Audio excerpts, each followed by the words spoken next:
The Jacob Media Sports Network, in partnership with 97.3 ESPN, brings you the Mays and Eytan Show. Middays with Harry Mays and Eytan Shander. Now, it's the Midday Show with Harry Mays and Eytan Shander on 97.3 ESPN Radio.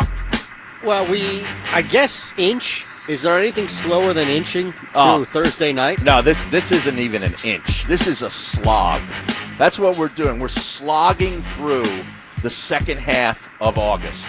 Yeah, it's 98 degrees outside. It feels like it's 105, and there's nothing much going on that really stirs you. You know what I mean? Because Thursday night, I'm thinking I was looking forward to this game 3 weeks ago when I thought Carson and most of the starters would at least show themselves for a little bit. And now? And now it's not looking that way. We're going to talk with Jeff Mosher at 1 o'clock and find out, really what's going to happen on Thursday night, what there's to look forward to. But it's a slog. Is he going to tell us anything I hope to look forward to? I can't imagine. I can't imagine there's anything. Here's the thing. You can point to something that's going to happen. Like, you can point to a position battle. You can point to somebody who's fighting to stay on the team. You can point to, hey, this guy doesn't like another guy on that team. They may go head-to-head.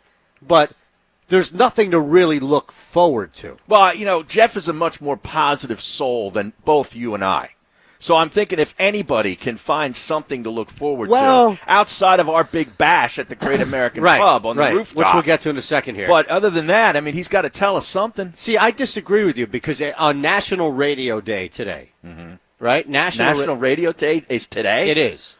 National Radio Day is today. National Sports Radio Day or just radio? I'm just looking at the number 3 trend in the country right now. Hashtag National Radio Day. And I think Mosher came into radio like we all did, bright-eyed, bushy-tailed, and has since been beaten down. And optimistic, right? Absolutely. And now, since we all have been, over the course of 5, 10, 15 years, hit into a realist/cynic, and that just turns you into a radio host. I already was a cynic when I started. Well, yeah, now you're even worse. I've just become a hardened ass. That's exactly right. Yeah. Exactly right. It's even worse for you. Yes. Radio has turned you into even more of that. It's basically been like steroids for a guy like Barry Bonds. Right. Bonds is already headed to the He didn't really need him. No. But when he did, he turned into a monster. Right. And exactly where we are right now. At Harry Mays to you, at Shander Show. All right, let's hit this thing hard because we've got 2 things we need to tell you as far as what's happening with business when it comes to business on the show. First and foremost is Thursday night.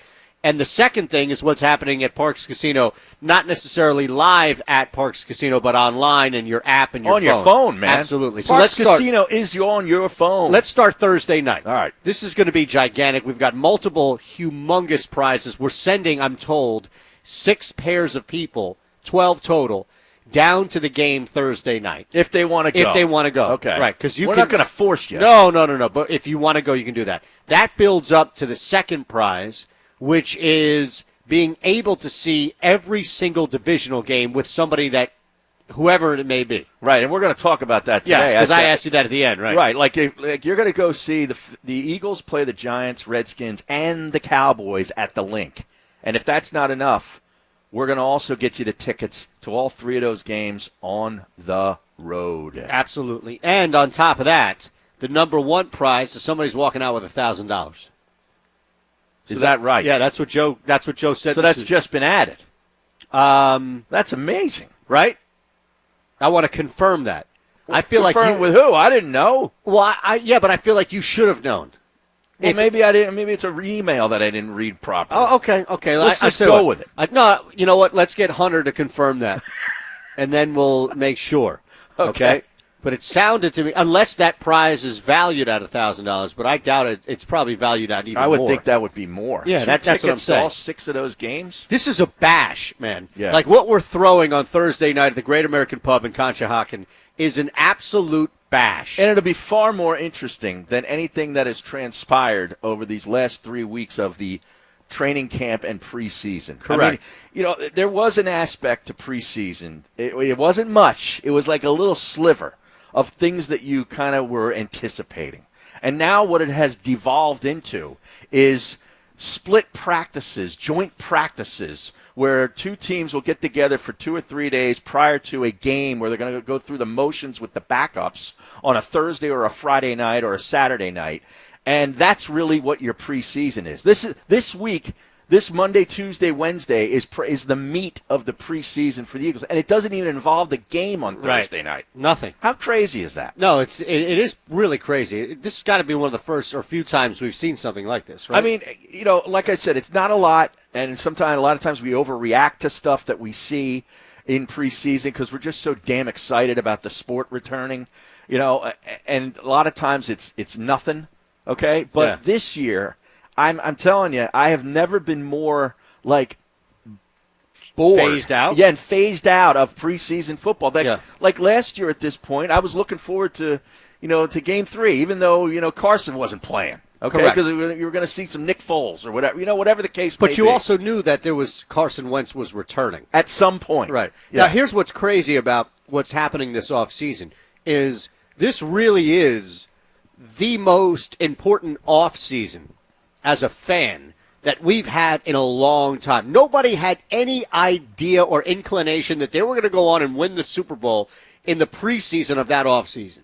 You just didn't. No. You didn't know, especially after Carson Wentz got hurt. Once he went on a roll, okay, that's one thing. But then Carson gets hurt. They just overcame so many things for that to be something that someone was predicting in mass, right, before the season started. You were just hoping to make the playoffs. Correct. Correct. I think you're right. That's kind of the mentality it was. Now, after they've won it, retaining a lot of guys that have been both in the Super Bowl 2 years ago and the playoffs again last year, the expectation this year is, all right, Carson, it's there for you. Yeah, exactly. You're healthy. It's quarterbacking for dummies. It's quarterbacking 101.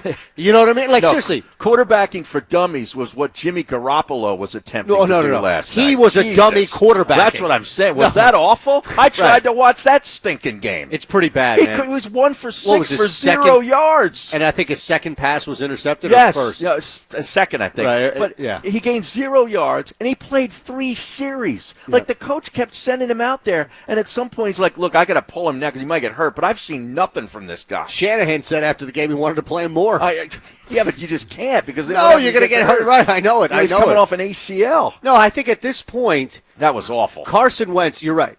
It was atrocious. I'll make the analogy here for you. Carson Wentz is a near, without doing it yet, 300 bowler. Meaning if you're bowling 280, 260, you can get to, it's tough, right? But you can get to 300. Okay. So what the Eagles have done is said, here you go. You've had the entire offseason now. You're not going to get out there. You're going to have the entire offseason to continue to bowl. And on top of that, look at what we've done for you. Right. Deshaun, the offensive line, Jordan Howard, Miles Sanders Dallas Goedert in now second with year, Zach, right. Offensive line reinforcements. It's putting up the barriers on the alley. Mm-hmm. It's preventing. They have no made more it, gutter ball. Yes, that's right? what I'm saying. They have made this thing gutter free. Now, again, what I'm saying is you don't turn an 80 bowler into a 300 bowler just by putting up barriers. Like, you're not going to be able to roll a perfect game just because you've got barriers up there. You're still going to have to bowl and knock down pins. Carson can bowl. He can hit, let me tell you something. He can hit a 7-10 split like a lot of quarterbacks out there, not many quarterbacks out there in the NFL, pardon me. That's all I'm saying is that what they've done this year, and that's amazing to me, just to bring it back to where you were feeling, that people, and you're not alone because I felt it as well, that we've gone through this sense of just, what's going on? I don't care, or I'm not talking about it, or it's not in the forefront, and it's not a specific statement, it's a general statement. Like, there's just other things happening. Like, if you look around and listen to any kind of national television programs on sports, whether it be ESPN, Fox, CBS, whatever, or national radio, whatever, what are people talking about this preseason? Antonio Brown's stupid helmet. Yeah. Right? Yeah. And Ezekiel Elliott's holdout. In Cabo. That's basically it. And then Dak Prescott. It's almost like somebody in the NFL front office leaked that info just to get more discussion and because nothing's happened since, and nothing on the field has happened since. I hate to say it, Harry, but A.J. Green got sidelined for what, the year? I believe so. And again, like the injury talk. No, it's not. It's 8 weeks. 8 weeks, sorry. Okay. The injury That's talk. That's good, because I like that guy. Me too. Although I can't say that that team's going to do anything. No. Even with him. But even the injury discussion that I feel like happens all the time, like nobody is resisting. There's not much resistance at all, if any, about Carson Wentz missing the preseason. Have you run into anybody on social, on Instagram, in real life, on your way over here, you stop for gas, the guy at the Sunoco says, hey, that's Harry Mays. What do you think of this Carson Wentz thing? Nah, I don't want to see him at all in the preseason. Absolutely right. I think most fans are good with it. That's my point. Simply because of injury, obviously. This offseason has become a baseball discussion where there's just no juice to it unless you got some lunatic, and I mean this in a positive sense because I love him, and Gabe Kapler. Not as a manager so much as I just love him as an entertainer. Well, right. There's no drama with this team right now, and I mean that's a good thing. Well, there's not much drama in the NFL. No, but I'm saying you're right. Like outside of the two things we mentioned, maybe a Dak Prescott contract negotiation, but not really. Tom Brady got a raise, and that was like big news because people were looking around like, what the hell else are we going to talk about? Yeah. Well, outside of maybe, Daniel Jones looking pretty good in 2 series that he's played for the New York Giants, and, the Jets quarterback situation, they look like their guy looks pretty good. There's no discussion of anything that's transpired in any of these preseason games, good, bad, or indifferent. Nope, Nothing. not a damn thing. And I'm good with it. Yeah. No, I'm not good with it. No? I need something. You need juice? I need a little something. Well, okay, here's the thing. And I put this out on you, and I put this out on other people as well. Because we've told you the one thing that's going on. We're going to tell you the second thing coming up in 4 minutes about Parks Casino. But I put this a lot where the emotion you're dealing with and the frustration that you guys are, and I as well, are going through, there is an out. It's an easy out.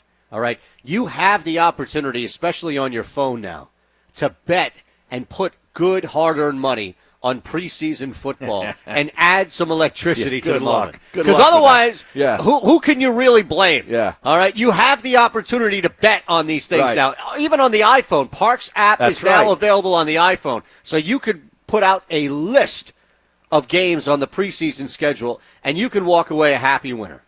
You'd be better off betting the golf tournament this weekend. Oh, you got a little action right here, right? Yeah, that's really you'd be better off doing that. Or baseball. Is this the final round? This is the Tour Championship. This there you go. The end of the FedEx. The year, essentially. Right. So, but like I've said, like baseball or football, they used to say basically has something going on basically every month of the year, right? June it gets they get mini camps or whatever. There's nothing much there. July you get the start of training camps, so people get excited. I'm telling you, I don't know that they own anything in August anymore. Yeah, I think August they just take a big dip, and baseball, and the final month of the golf season, they just give up. Like there's been nothing this whole month. Like Hard Knocks. That's why I was so hard up for Hard Knocks. I need some entertainment. I get it. You needed something, and then you got Antonio Brown's cryogenic feet and his helmet. Unbelievable, man. What's happening here? I've never seen an NFL offseason devoid. It's almost like somebody either needs to get really hurt or arrested for something heinous. Yeah, I know. In order for this thing to carry over. And I don't want any of that. No, I really don't. No, and I don't. And that's my point, which is maybe we've become so used to it that we're going through that type of withdrawal. It's like a withdrawal, you're saying. Right, from the offseason. Because the NFL got so big that every little microscopic thing that was done in the offseason was talked about to the point in which if it was a major thing in the offseason, it took over. Mm-hmm. Like a cheating scandal right now would take over. Well, or like a Ray Rice situation.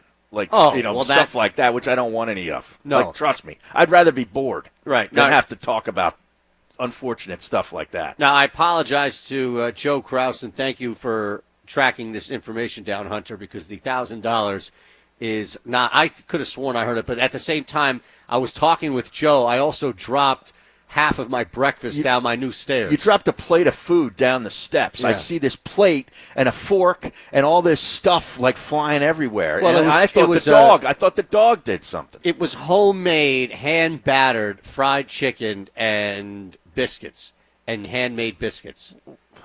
Like from scratch. You? Like South Carolina? No, it was offered on the menu. A lot of diners around this area offer a chicken and biscuit alternative, Harry.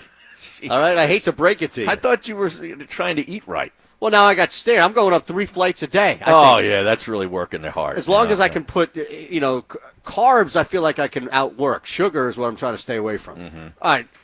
Outside of that fiasco, you've noticed that it's now at least 10 degrees cooler in here. Yeah, well, there's a new AC unit Correct. in here. I can we see fixed it. this. Yeah. The AC is now in. So yesterday, you were about ready to pass out for some reason. I've never been this hot before in my life. And I didn't really think it was that bad. In fact, we have an AC discussion that we need to get into on the show.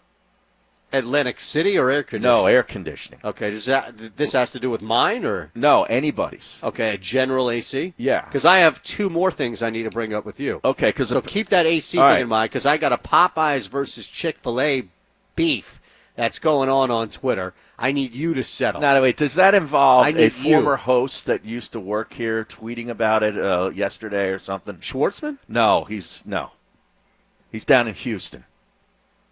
Used to be here. No, caused a lot of stir. Oh, is that what caused it? Well, I saw a tweet from said individual. I'm looking at, and I don't know if he started this or if fan-sided. This is a national discussion? Yeah.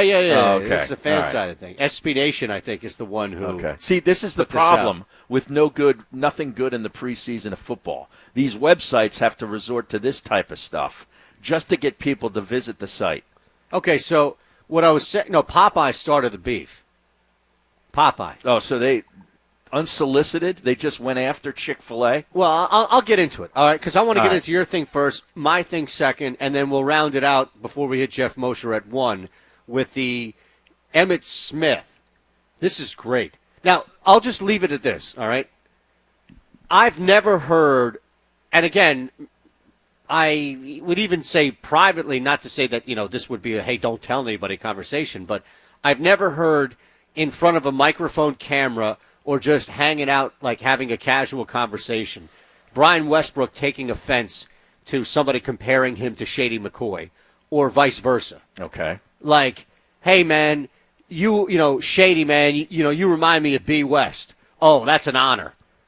And for Brian, like, man, Shady was an all-time running back here. Like, forget about the stuff he did off the field for a second. I'm just talking about comparisons. Brian is a great human being. I'm just talking about the stuff. On the field. Right, on the field stuff. Right.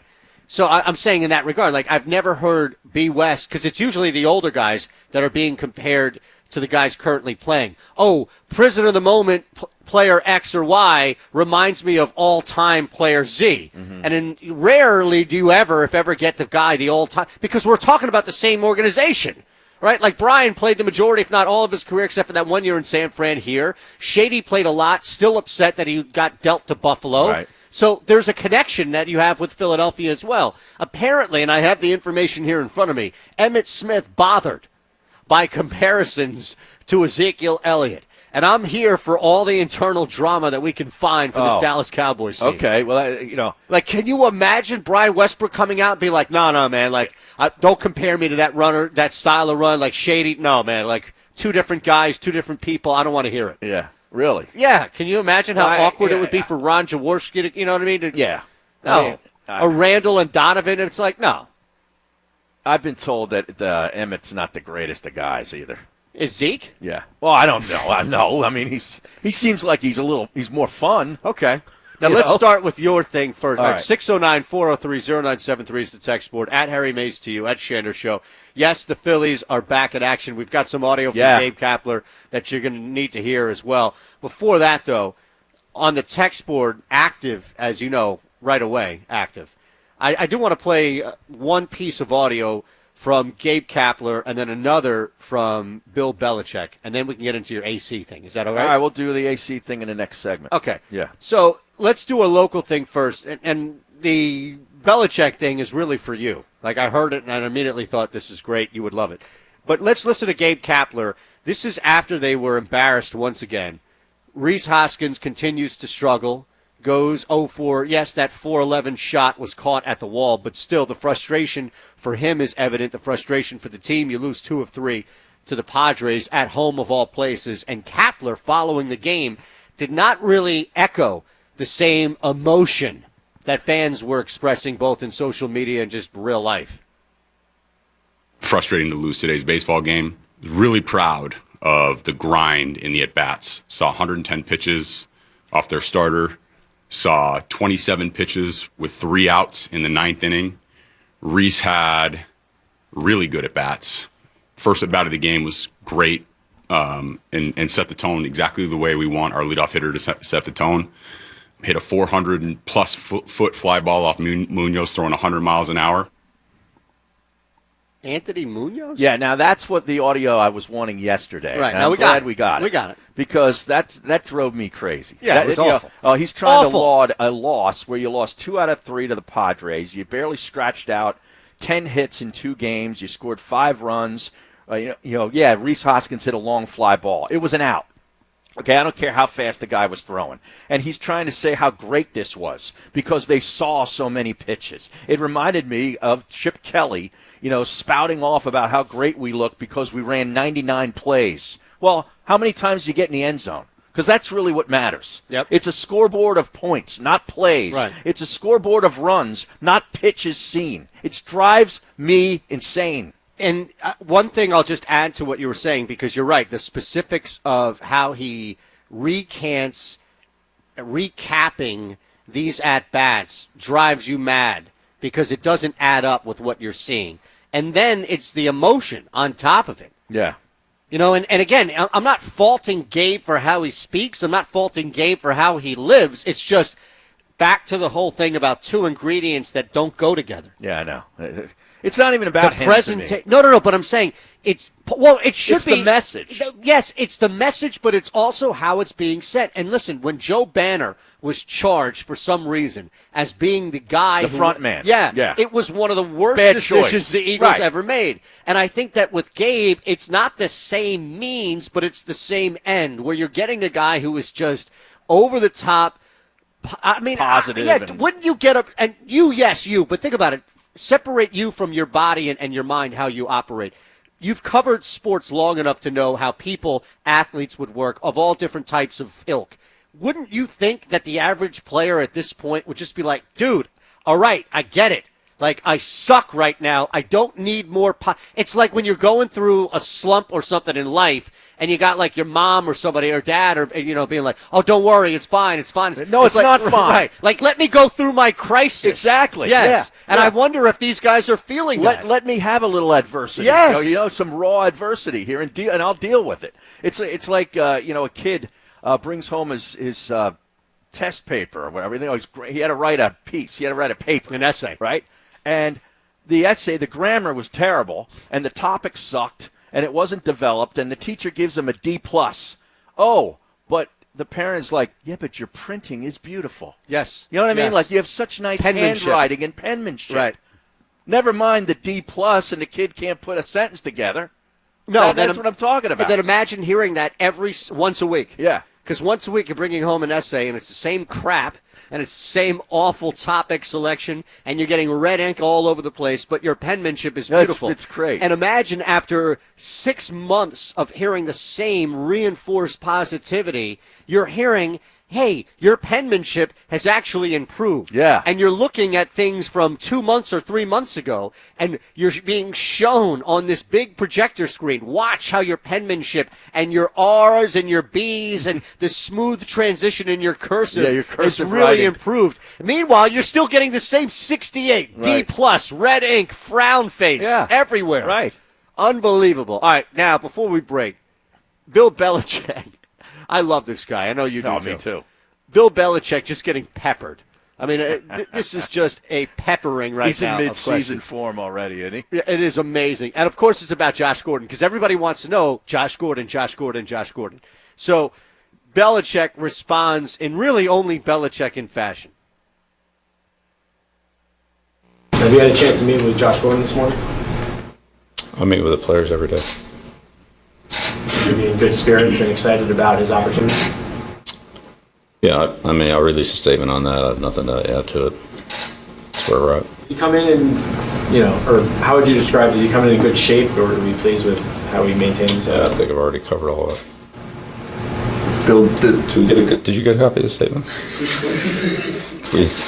I saw it on Twitter, but it's been a couple months. Yeah, sorry. I mean, I don't do my face, but I mean, we're happy to give you a copy of it. It's really, that's where I'm at.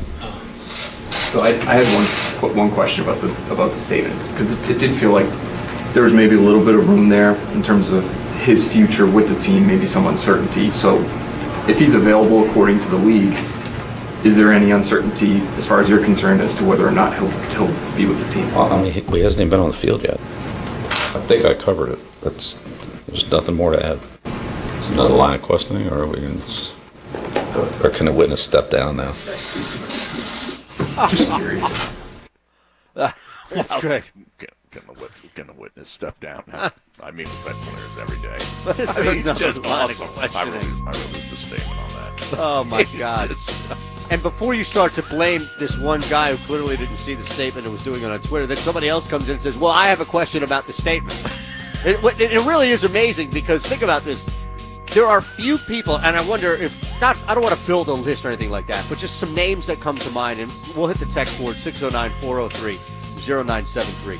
Covering a guy like Bill Belichick just makes you a better reporter because you have to think not twice but 3 times over about the question. Yeah, well, you have to anticipate he's going to answer it this way. Right. If I ask it this way. Now, and if he does, I got to have a follow-up that, it does force you to be better, I would imagine. Now, let me take the obvious one off.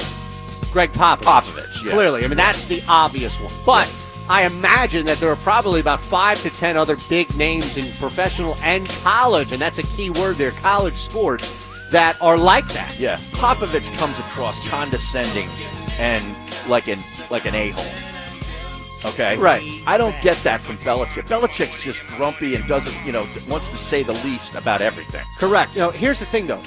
If you actually look, there is... Saban can give you stuff from time to time. Well, yeah, right. Yeah, we got to go to break. No, I know, but I also wanted to, let this thing out for the text board, too. 609-403-0973. The thing about Belichick versus Popovich is if you actually look at a lot of the transcripts that come from the Patriots and Belichick pressers, he does give you information. He does talk. He can go on for a little bit.